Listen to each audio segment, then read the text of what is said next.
स्वागत है आपका मेरे इस यूट्यूब चैनल हम लोग में। और आपसे अनुरोध है कि मेरे इस चैनल को सब्सक्राइब कर दीजिए यदि आपने अब तक नहीं किया हो, और जो साथ में बेल आइकन है इसे को भी दबा दीजिए।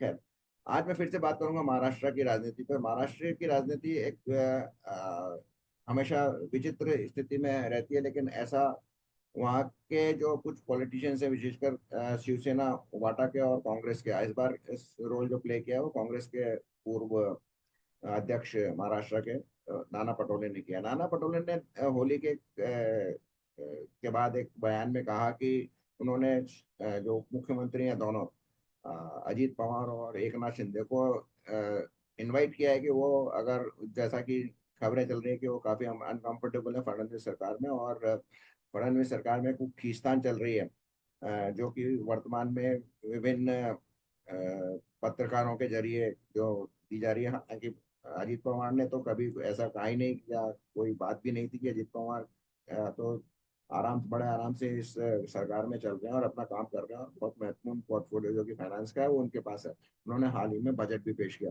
एकनाथ शिंदे के बारे में उन्होंने जो बयान कहा था कि मुझे हल्के में मत लेना, उसके बाद पत्रकारों और यूट्यूबर्स को काफी बड़ा कंटेंट मिल गया था और वो इसको फैला रहे हैं। तो उसी कंटेंट को, जैसे पटोले ने देखिए एक तरह से लपक लिया, और उन्होंने दोनों को, अजीत पवार को और अ, एकनाथ शिंदे को ये इनविटेशन दिया कि वो कांग्रेस ज्वाइन कर ले, हम आप दोनों को बारी बारी से 2.5 साल के लिए चीफ मिनिस्टर बना देंगे। अब आप सोचिए कि गिनती क्या है उसमें, अगर गणित भी लगाई जाए तो ये सब शिवसेना उपाटा कांग्रेस और बची कुची शरद पवार की पार्टी आदि भी मिल जाए, तो भी उनको, अगर इन सब मिल जाए तो भी बहुमत नहीं मिलेगा। तो एक बहुत ही हास्यास्पद एक ऑफर था।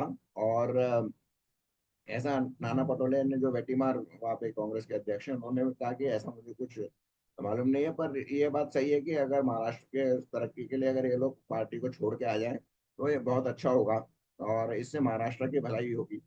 तो ये एक तरह से बाद में शायद उन्होंने लाइट पीट में कहा कि ये तो बुरा ना मानो होली वाला रिमार्क था। लेकिन मैं सिंसियरली भी उनको इनविटेशन देता हूँ कि आ जाए, तो उनको जो काफी सम्मान मिलेगा। अब इसको उद्धव ठाकरे कैसे एक्सेप्ट करेंगे, वो कैसे एक्सेप्ट करेंगे कि उनका ही एक धोखे दिया हुआ आदमी एकनाथ शिंदे फिर से मुख्यमंत्री बन जाए और वो उसका सपोर्ट करे। हालांकि दोनों तीनों को मिला के भी शायद 50 सीट नहीं होती हैं, और अगर ये आ भी जाए तो बहुमत इनको नहीं मिलेगा, क्योंकि काफी अ, जो निर्दलीय विधायक है वो फडणवीस के साथ में है। और अगर ऐसी कोई स्थिति आई तो अमित शाह कोई चुपचाप बैठे नहीं रहेंगे। तो ये एक तरह से जो अंग्रेजी में कहावत है कि फिशिंग इन ट्रबल्ड वाटर वाली बात है, कि जो ट्रबल्ड वाटर है या नहीं है पता नहीं, लेकिन जो बुलबुले पत्रकारों ने उठाए उनमें फिशिंग करने की बात है।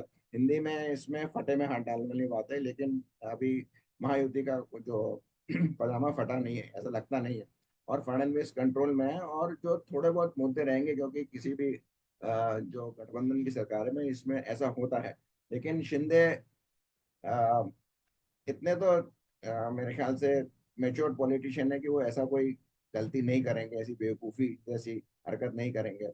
वैसे जो वेटीमार है उन्होंने कहा कि राजनीति में कोई परमानेंट दुश्मन नहीं होता है या परमानेंट दोस्त नहीं होता, स्थितियां बदल सकती है। तो वो भी एक ख्याली पुलाव बना रहे हैं। अब अ, इसके लिए तो किसी को रोका नहीं जा सकता, क्योंकि इसके पैसे नहीं लगते। उधर संजय राउत ने एक और इस बात का समर्थन किया, और उसने कहा कि हाँ बिल्कुल ऐसा उन्होंने करना चाहिए, क्योंकि ये दोनों अनकंफर्टेबल है और वो शिंदे को अच्छी तरह से जानते हैं। उन्होंने एक और शगुफा छोड़ा कि शिंदे कांग्रेस को ज्वाइन करना चाहते थे, और उन्होंने, उनको पक्का याद है कि 2020 या उससे पहले के समय में वो अहमद पटेल से मिले थे। जो अहमद पटेल जो राजनीतिक सलाहकार थे सोनिया गांधी के, और सबसे पावरफुल आदमी थे। तो उन्होंने अहमद पटेल का नाम इसलिए लिया क्योंकि अहमद पटेल अब जिंदा नहीं है और इसको कंफर्म नहीं किया जा सकता है। तो उन्होंने एकनाथ शिंदे ने कहा कि ये तो मतलब उनके बहुत ख्याली ख्याली प्लान है। और बाद में जब बीजेपी में देवेंद्र फडणवीस ने कहा कि शायद संजय राउत ने जो भांग पी ली थी होली खेलते वक्त, तो शायद उसका नशा उतरा नहीं है और उसमें कुछ ऐसे बड़बड़ किए जा रहे हैं। तो काफी इंटरेस्टिंग है। संजय राउत को इंटेलेक्चुअल सुपर पावर बताया नाना पटोले ने, और कहा कि उनके उनके जो दिशा निर्देश और उनके स्टेटमेंट्स आते हैं वो महाराष्ट्र की प्रगति में बहुत कुछ हेल्प कर रहे हैं। अब सवाल है कि महाराष्ट्र को हेल्प कर रहे हैं या नहीं कर रहे हैं। उन्होंने शिवसेना और उद्धव ठाकरे को तो डुबो ही दिया है। तो महाराष्ट्र की ये विचित्र स्थिति है। ये सब कांग्रेस और शिवसेना का जो विशेषकर बड़बोला प्रवक्ता संजय राउत है। हालांकि प्रियंका चतुर्वेदी तो शायद अब चुप हो गई है, क्योंकि तो शायद भांग वाला जो इशू आया, जो शराब पी के जब उनका वीडियो वायरल वगैरह हुआ था पुराना कोई, तो उससे वो तो चुप है। और वो अब फिर भी थोड़े समझ बूझ के बोल रही है और कम ही बोल रही है हालांकि। पर संजय राउत कुछ भी बोलते जा रहे हैं। और ये एक तरह से जो बातचीत चल रही थी कि शरद पवार की जो पार्टी है और जो उद्धव ठाकरे के बचे कुचे शिवसेना है, इनके सदस्य इनको या तो बीजेपी में मिल जाएंगे या एनडीए का किसी तरह समर्थन कर लेंगे। तो वो एक लंबा चला था विमर्श, उसका काउंटर करने के लिए ये एक विमर्श मुझे लगता है पैदा किया गया है। और नाना पटोले ने खुद भी कहा कि बुरा ना मानो होली है, तो लेकिन उन्होंने होली के बहाने एक तरह से एक नया विमर्श नैरेटिव सेट करने की कोशिश की। इससे अधिक ये कुछ नहीं लगता है। और जैसा कि देवेंद्र फडणवीस ने कहा कि शायद संजय राउत भी भांग पी के आए हैं और भांग का नशा भी उतरा नहीं है।